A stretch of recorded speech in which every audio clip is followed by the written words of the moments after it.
کرام سے مدد مانگنے سے بندہ کیا کافر ہو جاتا ہے؟ بعض لوگ کہتے ہیں اللہ اللہ، ماں سے مدد مانگو، باپ سے مدد مانگو، اسکوٹر چوری ہو جائے تو پولیس والے سے مدد مانگو، غوث پاک سے مدد مانگو، ولی سے مدد مانگو تو ایمان ہی چلا گیا۔ کیسی عجیب یار مت ماری گئی ہے، سچی بولتا ہوں، مت ماری گئی ہے۔ ایسا کچھ بھی نہیں ہے، اولیاء کرام سے مدد مانگنا کوئی مسئلہ ہی نہیں ہے، تو قرآن کریم سے ثابت ہے مدد مانگ۔ رحمۃ اللہ الوالی نے لکھا ہے جس میں 4 کے نام لیے، اس میں شیخ عبد القادر جیلانی کا بھی نام ہے، غوث پاک کا بھی، کہ یہ قبر میں ہونے کے باوجود یہ تصرف کرتے ہیں، یعنی یہ اللہ کے دیے ہوئے اختیارات استعمال کرتے ہوئے یہ مدد وغیرہ فرماتے ہیں۔ اور قرآن کے پہلے صفحے پہ لکھا ہے ایاک نعبد و ایاک نستعین، اے اللہ عبادت بھی تیری کرتے ہیں اور دعا بھی تجھ سے۔ ایک تو ظاہری اسباب ہے، وہ تو آپ کافر سے بھی لے لیں، وتعاونوا علی البر والتقوی ولا تعاونوا علی الاثم والعدوان، لیکن ایک یہ ہے کہ وہ تو آپ فرشتے سے بھی مدد نہیں مانگ سکتے۔ بارش برسانے کی ڈیوٹی فرشتوں کے پاس ہے، لیکن بارش آپ اللہ سے مانگیں گے، فرشتوں سے مانگیں گے تو مشرک ہو جائیں گے۔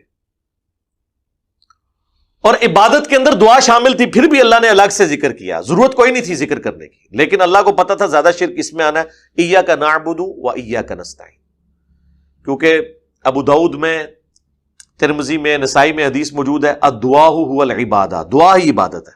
پھر حضور نے اپنی بات کی دلیل میں آیت پڑھی سورۃ المؤمن، جسے سورہ غافر کہتے ہیں، آیت نمبر 60، ادعونی استجب لکم، اے میرے بندو مجھ سے مانگو میں تمہاری دعا کو قبول کروں گا۔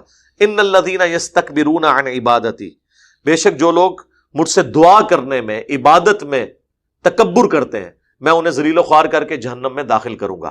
اللہ نے دعا نہ کرنے کو کہا کہ عبادت سے تکبر ہے، تو دعا کیا ہوئی؟ عبادت۔ تو لہٰذا شیخ عبد القادر جیلانی سے کوئی دعا کرے گا تو گویا وہ ان کی عبادت کر رہا ہے۔ اور دوسری بات، یہاں پہ اللہ تعالیٰ نے صرف ان کی عبادت کو کنڈیم نہیں کیا، بلکہ کہا ما لا یملک لکم برا ولا نفعا، عیسیٰ اور ان کی ماں نہ تو تمہارے کسی نفع کے مالک ہیں نہ نقصان کے۔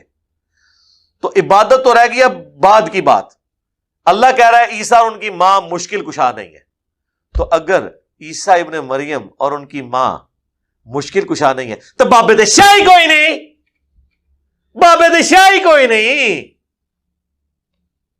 یا مانو کہ عبد القادر جیلانی کا مرتبہ حضرت عیسیٰ سے زیادہ ہے؟ وہ عیسیٰ ابن مریم جو مردوں کو اللہ کے اذن سے زندہ کر دیتے تھے، اتنا بڑا معجزہ کسی پیغمبر کو نہیں دیا گیا، بغیر باپ کے پیدا ہوئے۔ وہ مانتے اس لیے نہیں ہے کہ وہ یہ سمجھتے ہیں کہ اگر ہم نے یہ بات مان لی نا تو ہمارے بزرگوں کو یہ باتیں کیوں نہیں سمجھ آئی ہیں جو اس کو سمجھ آ گئی ہیں۔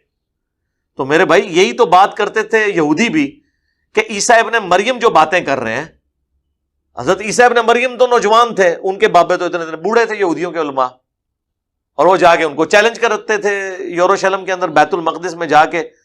ان کے خطبات آپ دیکھیں، وہ تو بلکہ ایران والوں نے تو ایک فلم پوری بنا دی ہے جس میں عیسیٰ ابن مریم نے جب علماء یہود سے جا کے گفتگو کرنی شروع کی ہے، وہ آپ دیکھیں تو صحیح کتنی زبردست گفتگو کرتے ہیں، اور اینڈ پہ وہ ان کو قتل کرنے کے لیے وہ چڑھ دوڑتے ہیں ان پہ، وہ تو پھر اللہ تعالیٰ ان کو ان کی نظروں کے سامنے سے غائب کر دیتا ہے۔